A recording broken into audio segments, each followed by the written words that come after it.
আপনি আগে কথা শুনেন তারপর কথা বলবেন। আপনি না একতরফা শুনে চিল্লাবেন না, বুঝছেন? হ্যাঁ, এবার বলেন, সুন্দর করে কথা বলেন। আমরা সচেতনতামূলক ভাবে বিভিন্ন রেস্টুরেন্ট, বিভিন্ন জায়গায় আমরা গিয়ে দোকানদার আছে তাদেরকে সচেতন করতেছি এবং বলতেছি যাতে ইসরায়েল পণ্য না রাখে এবং ক্রেতাদেরকে এটা থেকে বিরত রাখে। আমরা কোনো ধরনের গ্যাঞ্জাম করতেছি না। ক্লিয়ার? ইসরায়েল ফিলিস্তিন চলমান উত্তেজনার প্রতিবাদে সারা বাংলাদেশের ইসরায়েলের পণ্য বর্জনের আন্দোলন জোরদার।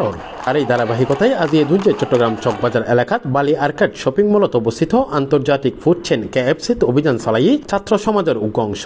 এই সময় ছাত্রসকল অভিযোগ করি C+ টিভিরে জানাই, আমরা মেইনলি KFCতে যাই না, আমরা চট্টগ্রামে যে সকল রাস্তাঘাটের দোকানপাট আছে, যে সকল সুপার শপ আছে, এগুলোতে গিয়ে গিয়ে আমরা সচেতন করেছি যে আপনারা দেখেন, আপনারা এজ এ হিউম্যান বিং হিসাবে আপনারা হয়তো কিনেছেন, আপনারা এটা প্রত্যাহার করতে পারবেন না, বাট একটা কর্নার করুন যে এটা ইসরায়েলের প্রোডাক্ট, তারা কিনলে কিনবে, না কিনলে নাই, তাদেরকে সচেতনতামূলক করবেন। আমরা কাউকে বাধ্য করি নাই।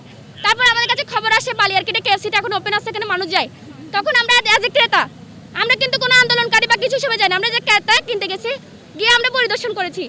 এখন আমাদের একটা ভুল হয়েছে, সেটা হচ্ছে আমাদের মধ্যে একজন বয়কট KFC বলছে, আমরা পরে থামাই দিচ্ছি এটা চলে আসার সময়। কিন্তু আমরা তাদেরকে বলছি ভাইয়া দেখেন যে আপনাদের কাছে পেপসি কফি না সবকিছু আছে, একদম লোডেড, একদম সব ভিডিও আছে, এখনো লোডেড।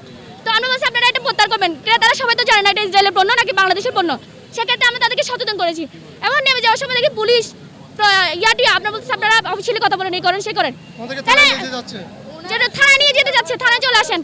এবং আমাদেরকে ওসি কল দিয়ে বলতেছে চকবাজার থানায়, না 5 থানা, চকবাজার থানায়, যে আপনারা ঝামেলা কেন করতেছেন, ওখান থেকে চলে আসেন এবং চলে থানায় চলেন। এভাবে বিহেভিয়ার করতেছিল, তাহলে তার কোনো রাইট নাই। আমরা কেন ক্রেতা, আমরা বলতে পারি, আমরা সুন্দর করে ওদের সাথে কথা বলছি, কোনো মাপ সৃষ্টি কিছু নাই, ক্রেতারা ছিল। তাহলে তিলকে তাল বানানোর যে প্রসেসটা, সেই পণ্য কি, এই প্রমাণ কি, এবং ওনারা বলছে আমরা জাস্টিফাই করেছি, আমরা জাস্টিফাই না করে কি এখানে এসেছি? আর আমরা কে দেখে গেছি, আমরা দেখেছি, আমরা কথা বলছি, আমার প্রুফ আছে, আপনি দেখেন এখানে এখনো লোডেড কফি না এবং হচ্ছে পেপসি সবকিছু লোডেড, এখন মানুষজন ওখানে কিনতেছে। তাহলে আমরা যে ক্রেতা হিসেবে আমরা তো বলতে পারি, আমরা কেন আন্দোলনকারী হিসেবে যাই না, আমাদের অধিকার আছে, গণতান্ত্রিক অধিকার আছে, আমরা তো তাদেরকে ইট মারতে যাই না, বয়কট করতেও যাই না। আমাদের পাশে যারা বয়কট হিসেবে বলতেছিল তাদেরকে আমরা মানা করে দিচ্ছি, এমন নাম নেমে আসতেছিলাম, আমাদের কাছে সকল ভিডিও আছে।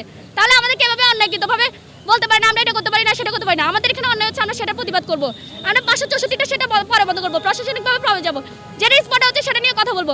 তাহলে আমাদেরকে কথা বলতে দেওয়া হচ্ছে না কেন? তাহলে এর পিছনে কারা আছে, কারা এরকম অবজাস্টিসের সাথে জড়িত এবং কারা আমাদেরকে ইউজ করতে যাচ্ছে, সেটার প্রতিবাদ জানাই আমরা। তবে ছাত্রসকলের অভিযোগ রেস্টুরেন্ট ম্যানেজার তারার উমারে অসৌজন্যমূলক আচরণ এবং তারারে উল্টো হুমকি প্রদান করছে। ঘটনার খবর পাইলে চকবাজার থানার পুলিশের ঘটনাস্থল পরিদর্শন করে এবং পরিস্থিতি নিয়ন্ত্রণ করে। পুলিশ উভয় পক্ষরে শান্ত থাকার আহ্বান জানায়। ইন্দি আন্দোলনকারী ছাত্রসকলের দাবি দেশের ভেতর যে কোনো ইসরায়েলি পণ্য বিক্রি ও প্রচার অব্যাহত থাকলে তারা আরো কঠোর কর্মসূচি গ্রহণ করব। আপনি এখানে যদি এসে আপনি আমাদেরকে জানাতে হবে, প্রশাসনকে জানাতে হবে প্রথমে যে আমরা এইখানে যাইতে যাচ্ছি, এইভাবে সচেতনমূলক আপনার এটার জন্য একটা মব সৃষ্টি হতে পারে এখানে। আমার কথা ক্লিয়ার? আমরা কোন ধরনের মব সৃষ্টি নেওয়া সেটা আমরা দায়িত্ব নিয়ে এসেছি এবং ওনাদের জানাই, জিজ্ঞেস করছেন এটা না, আমরা শুনেন আমাদের প্রশাসনিক কাকে জানাইছেন? ডিসি স্যারকে জানাইছেন, এসপি স্যারকে জানাইছেন? আমরা প্রশাসনকে জানাই না, আমরা নরমালি সচেতন করি। তাহলে তো আপনি এইভাবে আপনি যাই করেন না কেন সৃষ্টি হয়, এটা দাবার কে নেবে? কোন কথা বলেন না, আমি কথা বলতেছি, কোনো কথা বলি না, কে মব সৃষ্টি করবে না। আচ্ছা এই যে আমাদের যদি কোনো অভিযোগ থাকে থানা কাছে আমরা আছি, আমাদেরকে বলতে পারেন, কিন্তু মার্কেটের ভিতরে গ্যাদারিং হলে এই জায়গায় যারা আসে তাদের জন্য কিন্তু এই বিষয়ে KFCর কর্তৃপক্ষের লাই যোগাযোগ করানোর চেষ্টা করলে তা সম্ভব নয়। Shoebur Rahman, C+ TV, Chittagong.